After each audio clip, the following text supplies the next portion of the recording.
Con la luna llena como mi única testigo y el viento soplando frío a través de los oscuros y retorcidos bosques que rodeaban el antiguo castillo, mi corazón latía con fuerza en mi pecho mientras corría por el sendero de tierra, tratando de mantener mi aliento a pesar del miedo que se apoderaba de mí. Sabía que el peligro estaba cerca, podía sentirlo en cada sombra que se alargaba a mi paso. Había oído ya historias sobre criaturas que cambiaban de forma, que acechaban en estas tierras malditas del este de Europa.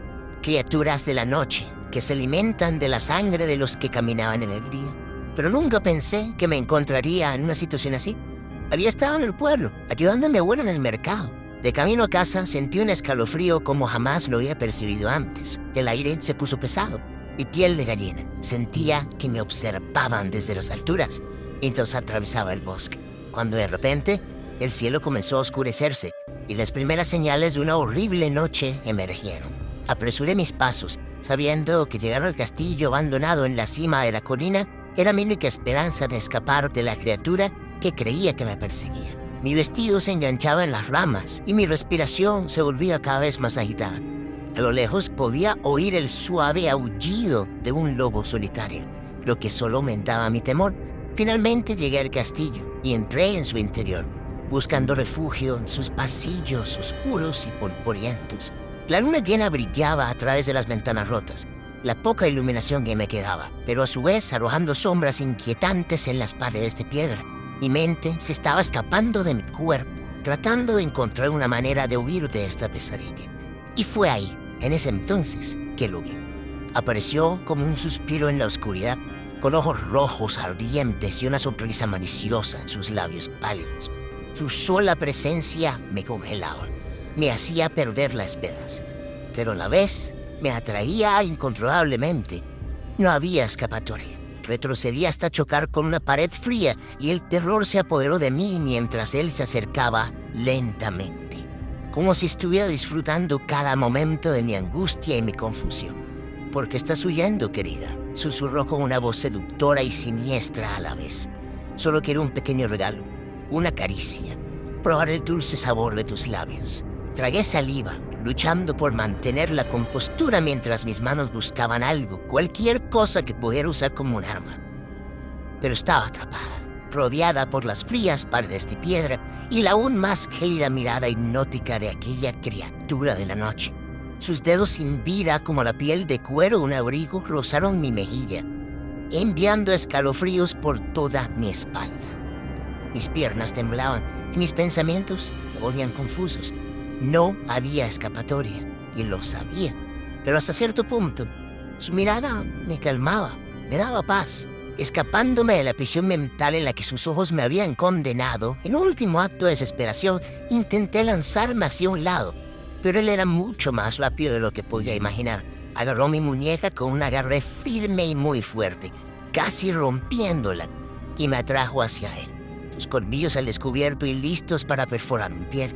La aguja de pánico se clavó en mi mente mientras sus labios se acercaban a mi cuello, y en ese momento supe que mi lucha había terminado.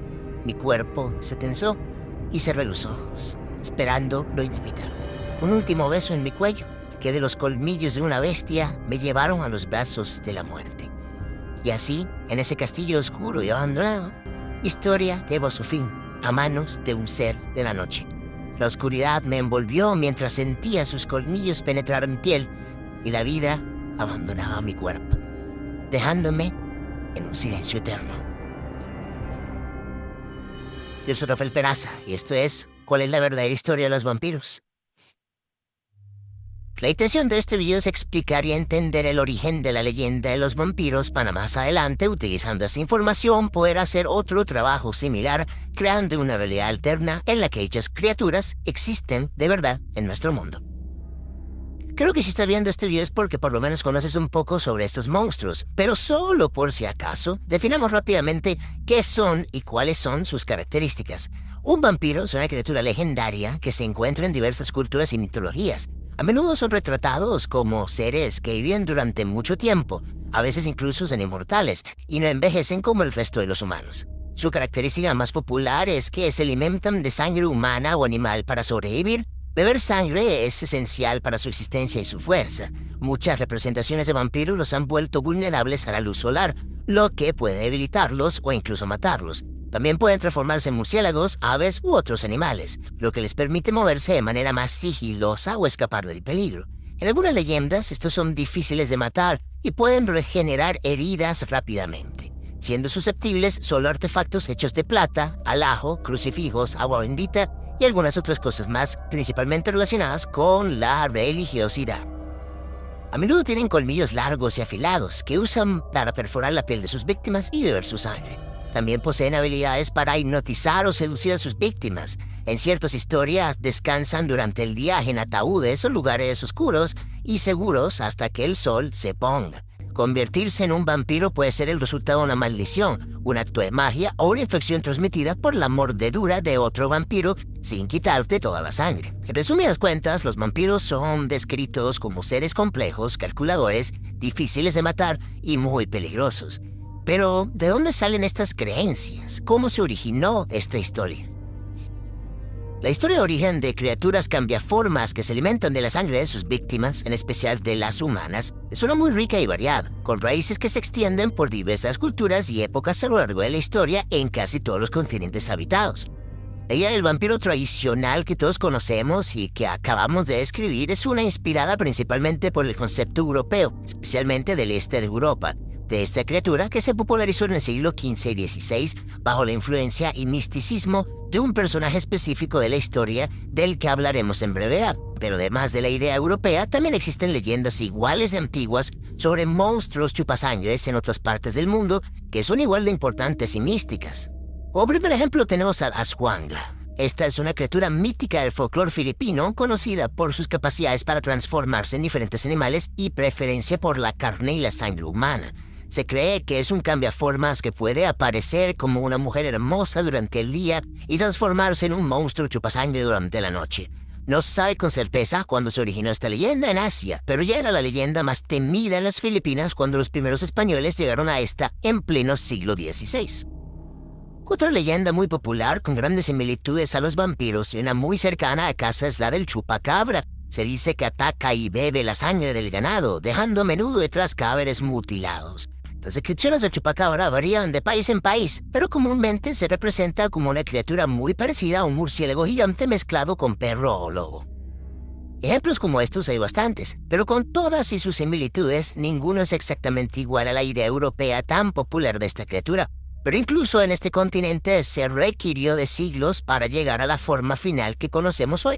Muchas culturas antiguas tenían historias de seres similares a los vampiros en sus mitologías. Por ejemplo, en la antigua Grecia había cuentos sobre lamias y estrigues, criaturas femeninas que chupaban la sangre de los niños. En la mitología eslava existía el strigoi, un espíritu malévolo que podía poseer a los vivos. Para llegar a la idea del vampiro que tenemos hoy en día, hay que viajar hasta Europa del Este, especialmente en regiones como Transilvania, actual Rumania, donde se desarrollaron muchas de las leyendas más famosas sobre vampiros. La más famosa de todas, sin duda alguna, fue la del conde Drácula, basado principalmente en el legendario Vlad Tepes, el Empalador, un príncipe rumano muy sanguinario y famoso y que fue una de las mayores resistencias europeas y cristianas en contra de la expansión otomana musulmana en pleno siglo XV. Vlad Tepes era conocido por su extrema crueldad en la ejecución de sus enemigos y prisioneros. Su método más notorio era el empalamiento, de ahí su sobrenombre, donde las víctimas eran empaladas en estacas y dejadas agonizando durante horas o días.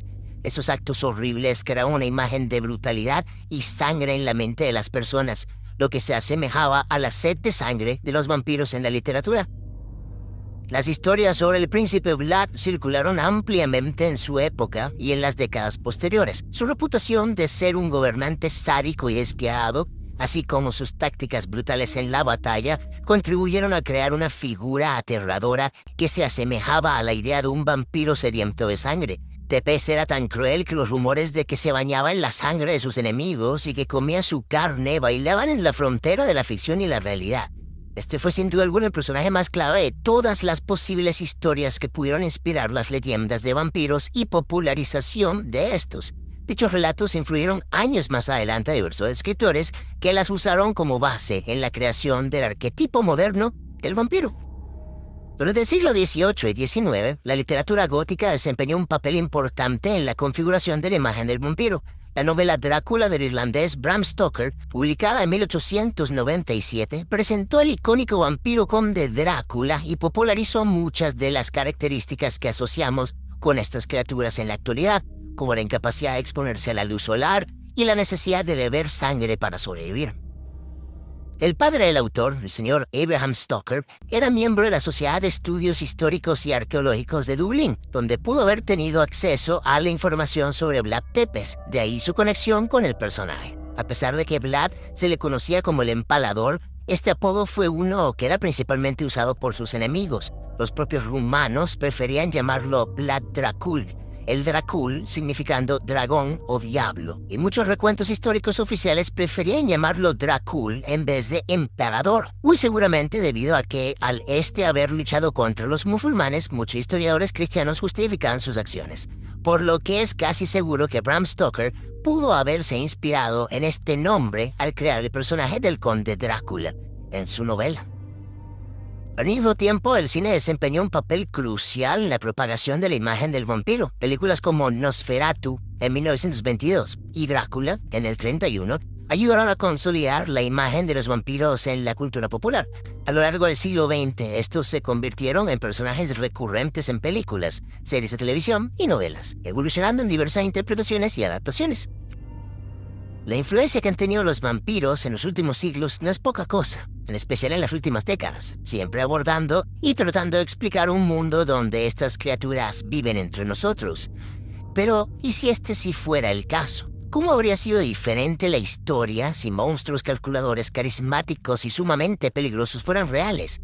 A la recompensa de esta maldición ser la inmortalidad, ¿buscarían las personas más poderosas del mundo convertirse en vampiros? ¿Se crearía un nuevo orden mundial donde la clase alta serían estos diablos y el resto de la gente no fuese más sino mano de obra obligada y ganado? ¿Te interesa esta historia? Comenta en la parte de abajo Drácula en mayúsculas si quieres que hagamos un video sobre esto.